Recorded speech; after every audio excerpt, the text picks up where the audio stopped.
Who let the help sit at my table? Grab this cockroach before she touches the silverware. I'm not staff, I'm a guest. A guest in that dollar store rag? You reek of food stamp. Chloe invited me. Chloe collects charity cases. This is a wedding, not a soup kitchen. I have every right to be here. Your only right here is to grab a mop. I'm not leaving. Oh, yes, you are. Victoria grabbed Danielle's dress at the shoulder and ripped it apart. Danielle stumbled. Bare shoulder hit cold air, hands shaking. But she stood right there. Now crawl back to whatever hole you came from. 200 guests watched. Not one said a word. Then a man in a tailored black suit walked straight through the crowd. He stopped in front of Victoria. "That's my wife."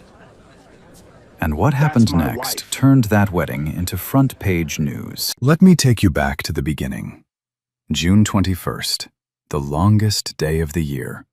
And the sun was doing exactly what Napa Valley paid it to do, pouring golden light over a vineyard estate that looked like it belonged on a magazine cover. White tents stretched across a rolling green lawn. String lights hung between old oak trees. Fresh roses lined every aisle. The kind of wedding where the flowers alone cost more than most people make in a year. 200 guests, a live string quartet, champagne towers on every table. This wasn't just a wedding. This was a statement. The Caldwell family was making sure everyone knew it. Now, somewhere in the parking lot, a silver Toyota Camry pulled in between a Porsche and a Range Rover. The valet looked at the car like it was lost. Danielle Adams stepped out. Simple black dress, no logos, no diamonds, no designer bag. Just a pair of modest heels and a quiet kind of elegance that didn't need a price tag to prove anything. The only piece of jewelry she wore was a wedding ring, but it wasn't on her finger. It hung on a thin gold chain around her neck, tucked under her dress, close to her heart, hidden from the world. That was Danielle. She never flaunted anything, never needed to. She walked through the vineyard entrance carrying a small gift bag. A few guests glanced at her. Some looked longer than they should have. She was one of the very few black faces in that crowd, and in a setting like this, that fact didn't go unnoticed. But Danielle wasn't here for them. She was here for one person. Chloe Bennett, the bride. Upstairs in the bridal suite, Chloe was standing in front of a mirror, fighting with her veil. Her hands were trembling. Her mascara was already on its second attempt. Danielle walked in and smiled. "Girl, if you cry before the ceremony, I'm taking the veil and wearing it myself." Chloe laughed through her tears. "You came." "Of course I came. You think I'd miss this?" They held each other for a long moment. These two went way back. Oakland, 9th grade. Chloe's family had taken Danielle in during the roughest year of her life. No paperwork, no questions. Just an extra plate at the dinner table and a bed in Chloe's room. That kind of bond doesn't break. Not for distance, not for time, not for money. And definitely not for a last name like Caldwell. Danielle helped pin the veil in place, smoothed out the train, fixed a stray curl near Chloe's temple. "Elliot couldn't make the ceremony," Danielle said casually. "He's closing a deal in New York, but he's catching a flight right after. He'll be here for the reception." Chloe squeezed her hand.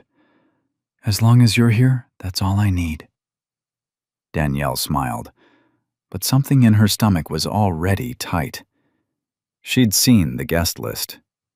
She knew who was downstairs. Victoria Caldwell, mother of the groom, queen of the Caldwell dynasty, and the kind of woman who treated every room like she owned it. Because most of the time, she did. Downstairs, Victoria was already in full form. She was snapping at the florist because the peonies were too pink. She was lecturing the catering manager about napkin folds. She cornered the wedding coordinator, Grace Sullivan, and said, "I want every table inspected before guests sit down. This is a Caldwell event, not a backyard barbecue." Grace nodded and kept her mouth shut. She'd learned that lesson early. Then Victoria spotted something. Through the window, she watched Danielle walk out of the bridal suite and down the staircase toward the garden. Victoria turned to a woman beside her. "Who is that?" "I think she's a friend of Chloe's." Victoria's eyes narrowed. "Chloe's side of the guest list is going to be the death of me." She watched Danielle disappear into the crowd, took a slow sip of champagne, and said to no one in particular, "I'll handle it." The ceremony was minutes away. The vineyard was glowing. Everything looked perfect. But underneath all that beauty, something ugly was already moving. The ceremony was beautiful. Pastor Reynolds kept it warm and simple. Chloe cried through her vows. Tyler Caldwell, the groom, looked like a man who couldn't believe his luck. The string quartet played something soft and sweet as they kissed, and 200 guests rose to their feet clapping. Danielle sat in the third row on Chloe's side. She dabbed her eyes with a tissue and smiled so wide her cheeks hurt.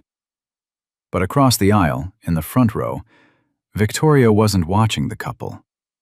She was watching Danielle. Her eyes tracked every move, every clap, every smile. Like a hawk watching something that didn't belong in its territory. She leaned over to the woman next to her. "Is that one of the servers sitting in the guest section?" The woman glanced over. "I think she's with the bride's party." Victoria's jaw tightened. She said nothing, but the look on her face said everything. The reception kicked off 30 minutes later under the main tent. White linen tables, crystal glasses, name cards in gold calligraphy. The Caldwell family spared no expense, and they made sure everyone could see it. Danielle was seated at table 6, a mixed table near the middle of the tent. Chloe's college friends, a couple from her yoga studio, and an older woman who used to babysit Chloe's niece. Normal people. Warm people. The kind of table where you laugh too loud and nobody cares. Danielle fit right in. She complimented someone's earrings. She made the older woman laugh with a story about Chloe in high school. She asked questions. She listened. Within 10 minutes, the whole table loved her. That's who Danielle was. She didn't need a title to light up a room. But across the tent, Victoria was watching again, and this time she was moving. She crossed the floor with a champagne glass in one hand and a smile so sharp it could cut glass. 2 women from her circle followed close behind like they always did. Victoria stopped at table 6. She didn't look at anyone else, just Danielle. "Excuse me," she said. Her voice was sweet. Too sweet. The kind of sweet that makes your skin crawl. "I think there's been a seating mistake. The kitchen entrance is around the back." The table went quiet. Danielle looked up. "There's no mistake. I'm seated here."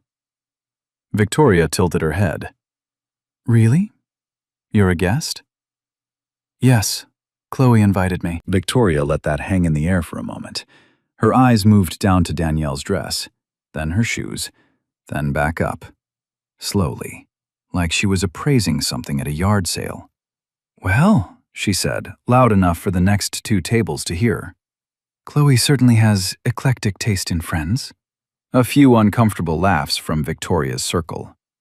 Nobody at table 6 was laughing. Victoria turned and walked away. She didn't look back. She didn't need to. The damage was done.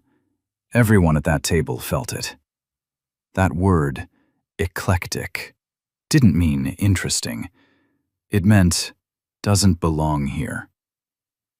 Danielle picked up her water glass, took a sip, set it down. Her hand was steady, but the woman next to her could see the muscles in her jaw flexing. She didn't say a word. 20 minutes later, the toasts began. Tyler's best man told a funny story about college. Chloe's maid of honor cried through a beautiful speech about friendship. The crowd laughed and clapped and raised their glasses. Then Victoria took the microphone.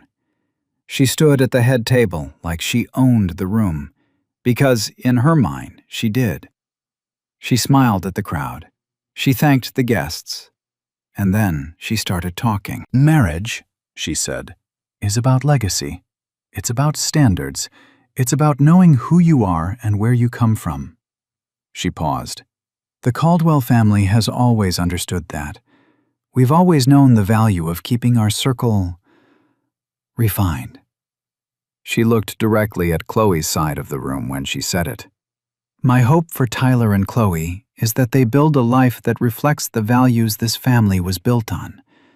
Values of class, of dignity, of knowing who belongs at your table." Danielle stared at her plate.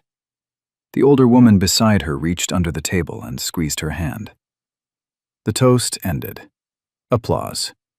Victoria smiled like she'd just delivered a sermon. She walked back to her seat, champagne in hand, glowing with satisfaction. The reception moved into dinner service. Plates came out, wine was poured. The noise level rose. People started to relax. Danielle excused herself from the table. She needed air. She needed to unclench her jaw. She stood near the edge of the tent, close to the bar, watching the sunset bleed across the vineyard hills. For a moment, everything was calm. Then she felt something cold hit her chest. Red wine. Splashing down the front of her black dress, soaking through the fabric, running down to her waist. She gasped and looked up. Victoria was standing right there. A server beside her was holding a now empty tray.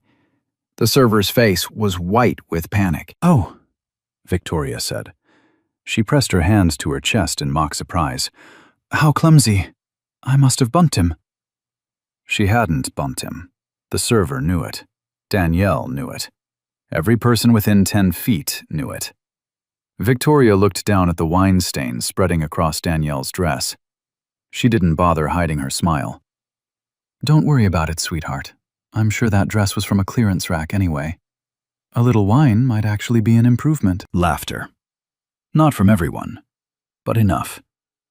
Victoria's circle, 3 or 4 voices, just loud enough to sting. Danielle stood there, red wine dripping from her chest to her hem. Her hands trembled at her sides. She could feel the cold liquid soaking through to her skin. She grabbed a napkin from the bar, dabbed the stain, didn't look up. "Accidents happen," she said quietly. Her voice was calm, but if you looked closely, really closely, you could see her nostrils flare. You could see the vein in her neck pulse just a little faster. You could see the way her fingers pressed into that napkin, like she was holding on to her last thread of composure. Victoria leaned in close enough that only Danielle could hear. "That's right," she whispered. "Clean it up. That's what your kind does best." Then she walked away, back to her table, back to her champagne, back to her throne. Across the tent, Chloe caught a glimpse of Danielle standing alone by the bar, dabbing at her dress. She started to move toward her, but the photographer grabbed her arm. "We need you for the couple's shoot in the garden. 5 minutes." Chloe hesitated. She looked at Danielle, mouthed the words, "I'm sorry." Danielle gave her a small nod, a half smile that didn't reach her eyes. "Go. I'm fine." But she wasn't fine, and the night was far from over. Danielle looked down at the red stain on her dress. It looked like a wound, and in a way it was. She turned and walked toward the restroom. She just needed a minute, just one quiet minute to breathe. She didn't know Victoria was already following her. The hallway behind the main tent was narrow. Stone walls on both sides, dim lighting. A row of small lanterns flickering along the floor. It was meant to feel romantic. Right now, it felt like a trap. Danielle walked quickly. The wine stain on her dress was still wet. She could feel it cold against her stomach. She just needed to get to the restroom, rinse it out, collect herself. Go back out there and survive the rest of this night for Chloe's sake. She didn't make it. "Where do you think you're going?" Victoria's voice came from behind her, sharp, close. Danielle stopped. turned around. Victoria was standing at the other end of the hallway, arms crossed, champagne gone. Her face wasn't wearing the fake smile anymore. This was the real Victoria, the one her friends only whispered about. "Back to the party," Danielle said. "After I clean up the mess you made." Victoria took a step forward. "Let me make something very clear to you. I don't know how you got in here. I don't know what story you told Chloe. But this is my son's wedding, my family's event. And people like you do not belong in this room." "People like me." "Don't play dumb. You know exactly what I mean." Danielle felt her pulse climb, but she held her ground. "Chloe is my best friend. She has been since we were 15. I'm not going anywhere." Victoria laughed. Not a real laugh. A sharp, ugly sound that echoed off the stone walls. "Best friend? You? Let me guess, she felt sorry for you, took you in like a stray, fed you, gave you clothes, and now you follow her around like a lost puppy, hoping some of her life rubs off on you." Danielle's hands curled into fists at her sides. "You don't know anything about us." "I know enough. I know your type. You people always find a way to sneak into places you weren't invited. You smile. You play nice. You sit at the table like you earned a seat. But we both know the truth." She stepped closer, close enough that Danielle could smell the champagne on her breath. "You didn't earn anything. You don't have anything. You're nothing." Danielle's voice dropped low, steady. "I'm more than you'll ever understand." That was the wrong thing to say. Or maybe it was exactly the right thing. Because something in Victoria's face shifted. The mask didn't just slip, it shattered. "More? You think you're more?" Victoria's voice rose. "You're a black girl in a cheap dress at a wedding you weren't built for. Your mother probably cleaned houses for a living. Your father probably wasn't even in the picture. Am I wrong?" Danielle said nothing, but her eyes glistened. Victoria saw it, and she pressed harder. "That's what I thought. You don't even have the dignity to admit what you are. At least the servers know their place. You sit there pretending you're one of us. But you will never be one of us. Not in 1,000 years." A small sound escaped Danielle's throat. Not a word, just a breath that carried the weight of every insult she'd swallowed tonight. Victoria smiled. She smelled blood, and she went in for the kill. She reached out and grabbed Danielle's dress at the shoulder. Her fingers twisted into the fabric. Danielle tried to pull back. Too late. Victoria yanked, hard. The fabric tore, a loud, ugly rip that echoed through the hallway. The sleeve separated from the bodice. Danielle's left shoulder was completely exposed. She stumbled sideways. Her hip hit the stone wall, and as she stumbled, something swung out from under her neckline. A thin gold chain, and hanging from it, a ring. A wedding ring with a diamond that caught every flicker of lantern light in that hallway. Victoria didn't even notice it. She was too busy staring at Danielle like she'd just disciplined a misbehaving child. "Now you look exactly like what you are," Victoria said. "Trash. Get out of this building before I have security drag you out by your hair." Danielle pressed her back against the wall. Her torn dress hung off one shoulder, wine stain across her chest. Her body was shaking, not from cold, from the effort of not breaking apart. At the far end of the hallway, Grace Sullivan, the wedding coordinator, stood frozen. She had seen the last 30 seconds, the grab, the tear, the stumble. Her clipboard was trembling in her hands. 2 other guests had stepped into the hallway behind Victoria. One of them, a young woman in a green dress, had her phone out. The camera was recording.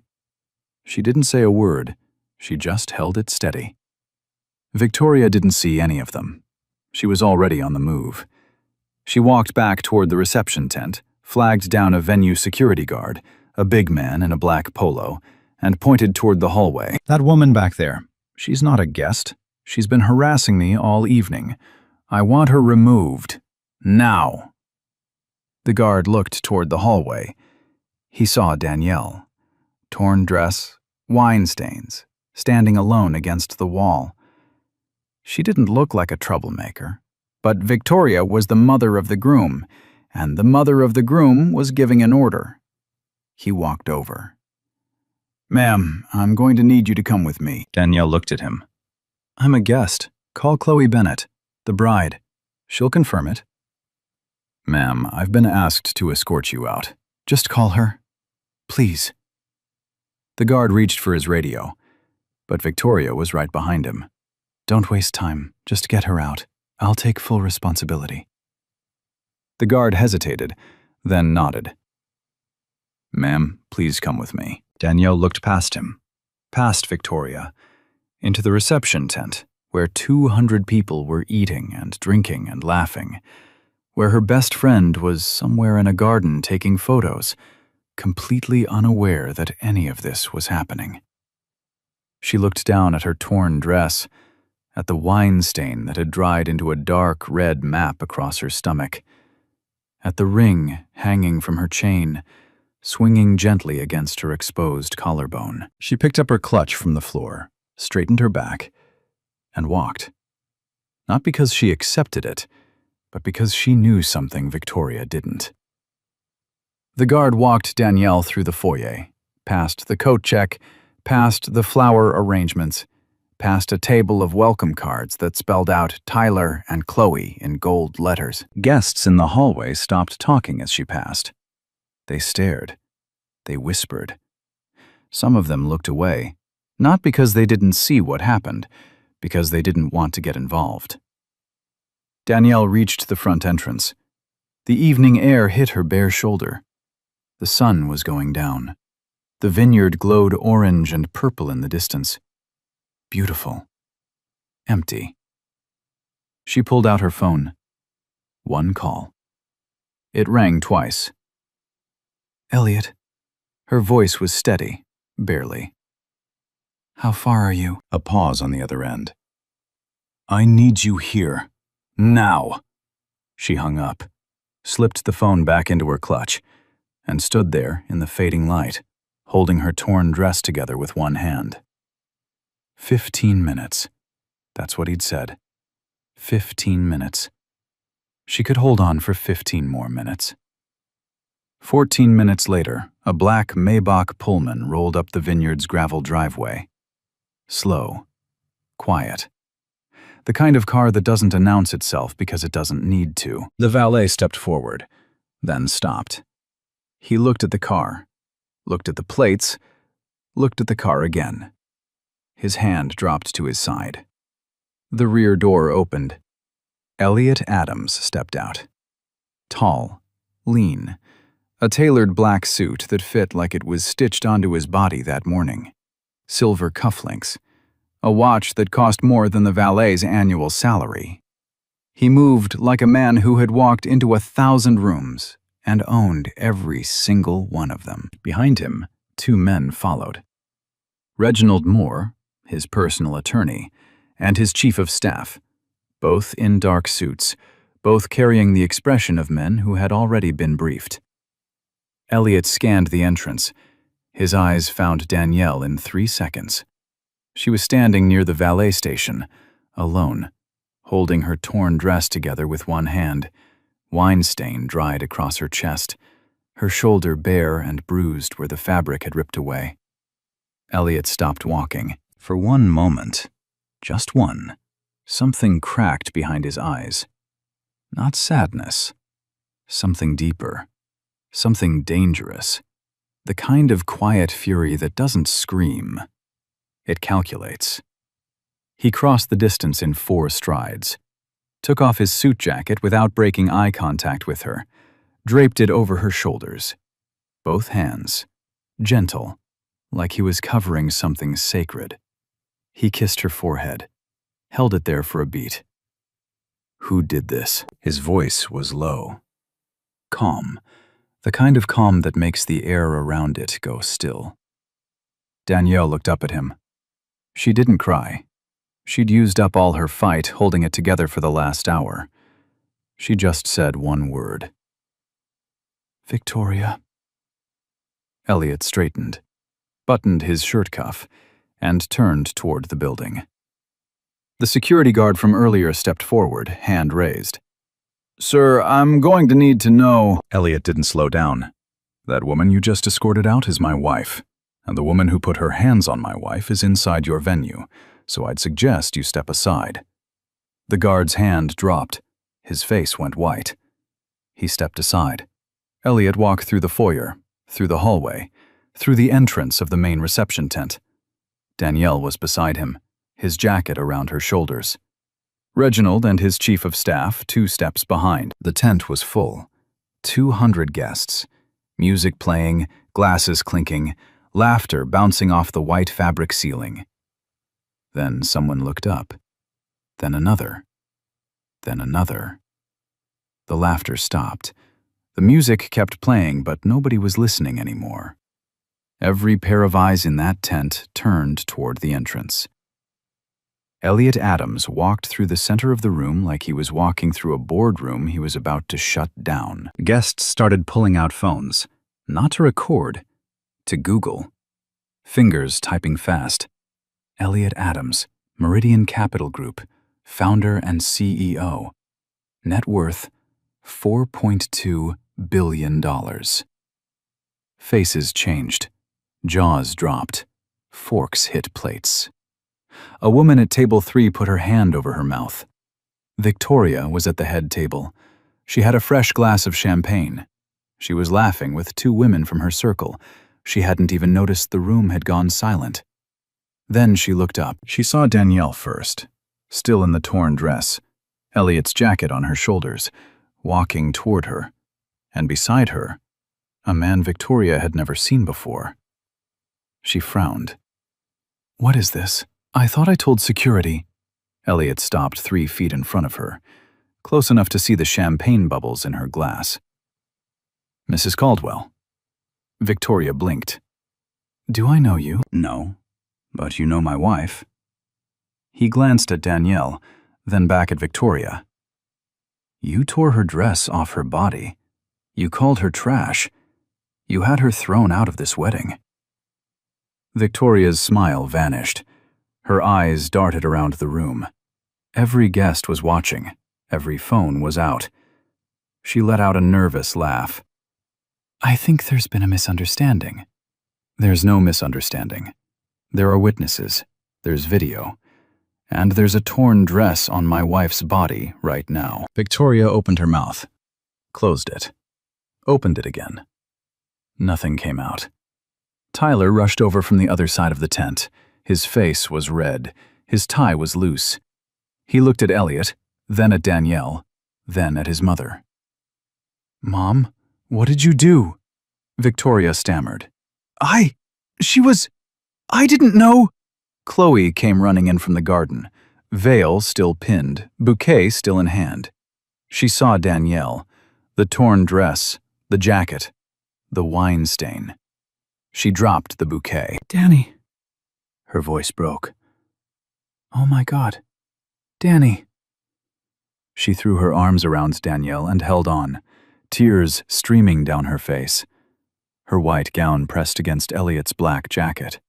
The entire room watched. Nobody moved. Nobody breathed.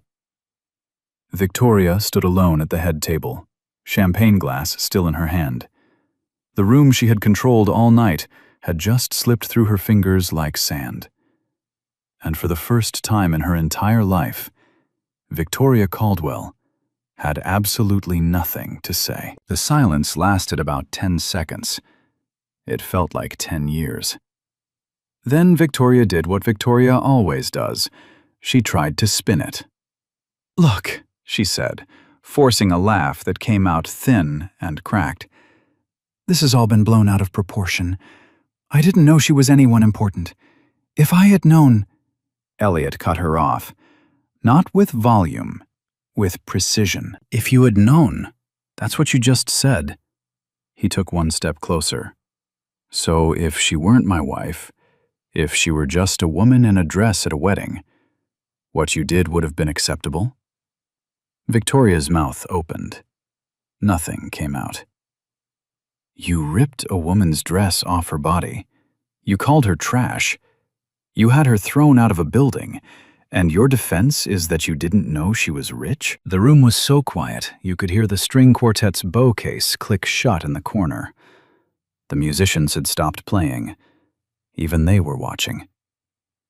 Victoria looked around the room for support, for a single, friendly face, for someone, anyone, from her circle to step in and back her up. Nobody moved. Tyler stepped forward. His face was tight. His voice was shaking. But for the first time in his life, he wasn't shaking from fear. He was shaking from anger. Mom, Danielle is Chloe's best friend. She's been in Chloe's life since they were teenagers. That makes her family. My family. Tyler, you don't understand. I understand perfectly. You assaulted a guest at my wedding, in front of 200 people, because you looked at her and decided she didn't belong. Victoria reached for his arm. He pulled away. Don't. That one word hit harder than anything Elliot had said. Victoria's hand hung in the air for a moment, then dropped to her side. Chloe was still holding Danielle. She pulled back just enough to look at Victoria. Her mascara was ruined. Her veil was sideways. She didn't care. You assaulted my best friend, Chloe said. Her voice was low and raw. At my wedding, the one day that was supposed to be mine, and you made it about your hate. She shook her head slowly. I will never forgive you for this. Ever. Victoria's face crumbled. Not into remorse, into panic. She could feel her world tilting. The room, the guests, her son, her new daughter-in-law. Everything she had built her identity around was cracking under her feet. Elliot already had his phone out. He'd made the call before he even entered the tent. Calm. Quiet. 3 sentences to the Napa County Sheriff's Department. Officer Dawson arrived in 18 minutes, 2 deputies with him. They came in through the side entrance. No sirens, no drama. Just 3 officers walking into a wedding reception like it happened every Saturday. Elliot's attorney, Reginald Moore, was already waiting for them. He had the cell phone video queued up on the tablet. The young woman in the green dress, the one who had recorded the hallway incident, had shared it within minutes of Elliot's arrival. She didn't even hesitate. The video was clear. 32 seconds of footage. Victoria grabbing the dress, the fabric ripping, Danielle stumbling, Victoria's voice saying every word. Crystal clear audio. Officer Dawson watched it twice, then looked at Victoria. Ma'am, I need to speak with you outside. Victoria straightened her spine, lifted her chin, put on the voice she used at charity galas and board meetings. Officer, I'm Victoria Caldwell. My family has donated extensively to the Police Benevolent Fund.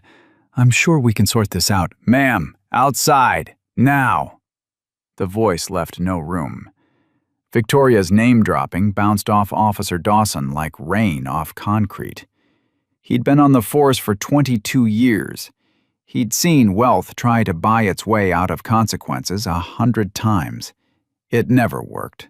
Not on his watch. Victoria was escorted out of the reception tent in front of every guest. No handcuffs.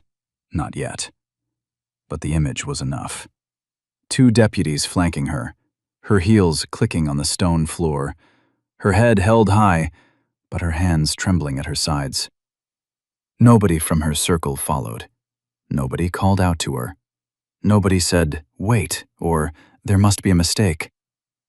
They just watched her go. The tent was still for a long moment after she disappeared. Then Chloe wiped her eyes, straightened her veil, took a deep breath. "This is still my wedding," she said. She looked at the DJ, nodded. The music started again. Danielle changed into a spare dress from the bridal suite, something simple, something that fit.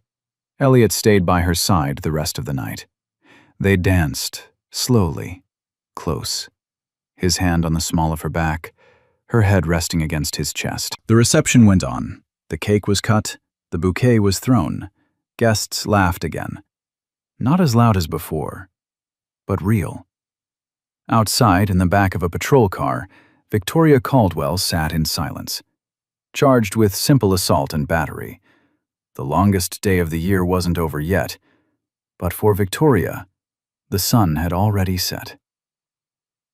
The video hit the internet before Victoria even made it to the police station. The young woman in the green dress, her name was Megan, posted it on social media that same night. No caption, no filter. Just 32 raw seconds of a wealthy white woman ripping a black woman's dress apart at a wedding and telling her to crawl back to where she came from. By midnight, it had 200,000 views. By noon the next day, 2 million. By the end of the week, 12 million people had watched Victoria Caldwell destroy her own life in half a minute. The hashtags came fast. Justice for Danielle. Wedding assault. Caldwell exposed. They trended for 3 straight days. News outlets picked it up like wildfire. Local stations first, then national, then cable news, then international. The headlines wrote themselves. Wealthy socialite assaults black guest at son's wedding. Mother of the groom caught on video ripping woman's dress. Billionaire's wife humiliated at Napa wedding. Then her husband showed up. Every news segment played the same 32 seconds. Victoria's hand grabbing the fabric. The rip. Danielle stumbling. Victoria's words, clear, cold, unmistakable. Analysts broke it down frame by frame. Body language experts weighed in. Legal commentators debated charges.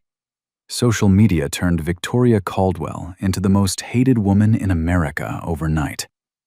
And Victoria's world collapsed, one piece at a time. First, the Napa Valley Country Club. She'd been a member for 19 years. The board held an emergency meeting on Tuesday morning. By Tuesday afternoon, her membership was revoked. A spokesperson released a single sentence. The club does not condone behavior that contradicts our values of dignity and respect. Victoria had hosted her annual charity luncheon there every spring. That luncheon was now permanently canceled. Next, the charity boards. Victoria sat on 3 of them: the Children's Arts Foundation, the Bay Area Women's Leadership Council, the Northern California Heritage Society. All 3 released statements within 48 hours. All 3 used the same word: separated. Victoria Caldwell had been separated from their organizations, effective immediately. Then came the friends. Or rather, the disappearance of friends. The women who had laughed at her jokes that night. The women who had stood behind her in the reception tent. The women who had sipped champagne while Danielle was escorted out.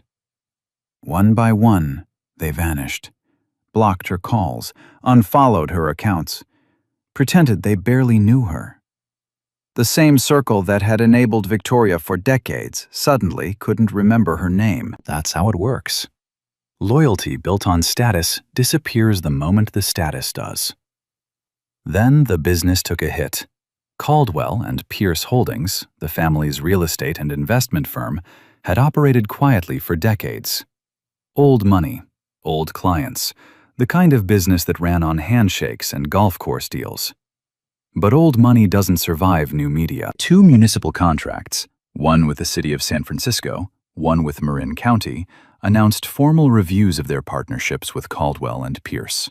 3 private clients quietly pulled their portfolios. The firm's PR team scrambled to draft a response, but everything they wrote made it worse. Tyler finally stepped in. He released a public statement that took him 4 hours to write and 30 seconds to deliver. My mother's actions at my wedding do not represent my values, my wife's values, or the values of this family. Effective immediately, Victoria Caldwell has been removed from any advisory role in Caldwell and Pierce Holdings. I take full responsibility for ensuring this firm operates with integrity. It was the hardest thing Tyler had ever done, and the most necessary. The legal case moved fast. Napa County District Attorney filed formal charges within 10 days. Count 1, assault and battery. Count 2, hate crime enhancement under California Penal Code Section 422.55, a crime motivated by bias against the victim's race. The evidence was overwhelming. The video, 5 eyewitness statements, Grace Sullivan's written account, the server who confirmed Victoria deliberately caused the wine spill, and Danielle's torn dress, preserved and submitted as physical evidence. Victoria's attorney, a high-priced defense lawyer named Gerald Whitmore, pushed for a plea deal. Misdemeanor assault, community service, no jail time. Case closed quietly. Danielle and Elliot didn't push for a harsh sentence. They pushed for something else entirely. Elliot's foundation, the Adams Equity Initiative, announced a $5 million grant to organizations fighting racial discrimination in social and hospitality settings. The announcement came 3 days after the charges were filed. It dominated an entire news cycle. Danielle gave one interview, just one, a national morning show. She sat in a simple white blouse, no jewelry except the ring on her chain. She spoke calmly, clearly, without anger. "I wasn't targeted because I'm a billionaire's wife," she said. "I was targeted because I'm a black woman. Victoria looked at me and decided I didn't belong. That happens every single day to women who look like me. The only difference is that this time, there was a camera." The clip went viral on its own. Another 8 million views. Victoria rejected the plea deal. Her attorney advised against it. Her own son advised against it. But Victoria Caldwell had spent 56 years believing that her name, her money, and her connections could get her out of anything. She was wrong. The trial lasted 4 days. The prosecution played the video on the first morning. The jury watched it 3 times. One juror, a middle-aged woman in the back row, closed her eyes during the third viewing and shook her head. 5 witnesses testified: Grace Sullivan, Megan, the woman who recorded the video, 2 guests who were in the hallway, and the server who confirmed the wine spill was intentional. Victoria took the stand on day 3. Gerald Whitmore tried to paint her as a stressed mother who made a mistake under pressure. Victoria tried to be sympathetic, but under cross-examination, the prosecutor asked one question that ended her defense. "Mrs. Caldwell, if Danielle Adams had been a white woman in the same dress, would you have asked her to leave?" Victoria hesitated. 3 seconds. 4. 5. That's not what this was about." "Answer the question, please." She never did. The jury deliberated for 6 hours. They came back with a guilty verdict on both counts. The sentencing hearing was held the following week. The courtroom was packed.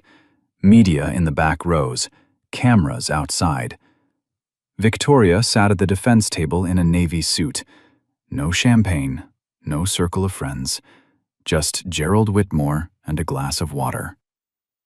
The judge, Honorable Patricia Coleman, read the sentence. 18 months of probation, 200 hours of community service to be completed at nonprofit organizations serving underserved communities, mandatory enrollment in a certified anti-discrimination counseling program, a permanent restraining order prohibiting any contact with Danielle Adams.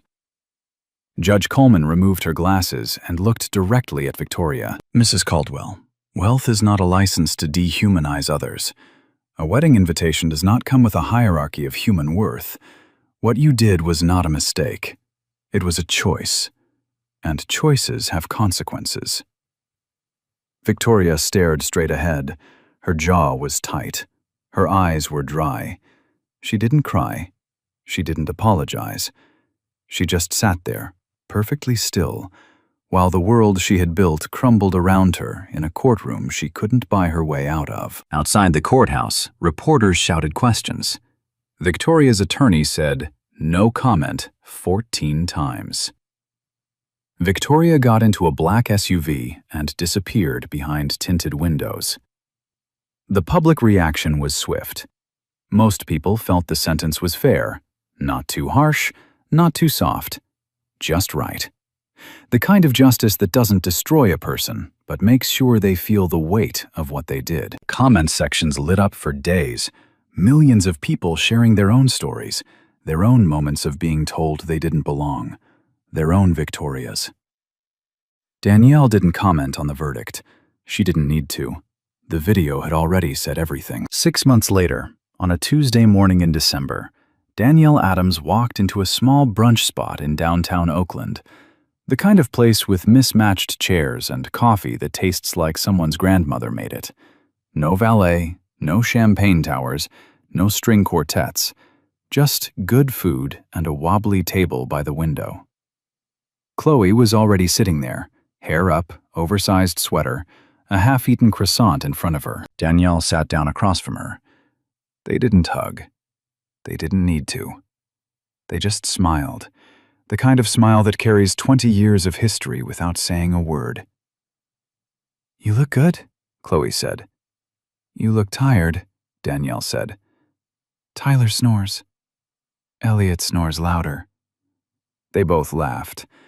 Easy, natural, like nothing had ever happened. Like no dress had ever been torn. Like no hallway had ever echoed with words designed to make a woman feel less than human. But something had happened, and it had changed things. Not between them, their bond was older than any of it, but around them. Chloe hadn't spoken to Victoria since the trial. Tyler supported that decision completely. He called his mother once a month, short conversations, surface level. He loved her because she was his mother. But he no longer trusted her. And trust, once broken at that level, doesn't come back easy. Victoria completed her community service. 200 hours at a family resource center in East Oakland. She showed up on time. She did what was asked.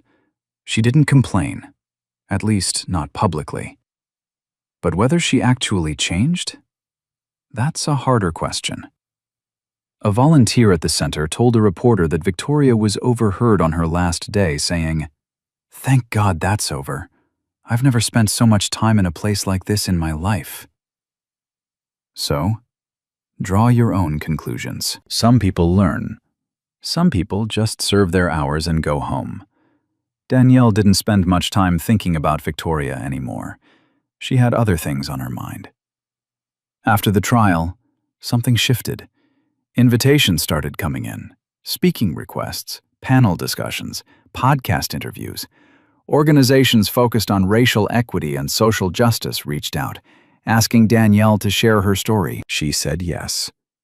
Not because of the video, not because of Elliot's name, but because she'd lived the experience that millions of black women live every single day. Being looked at and immediately categorized.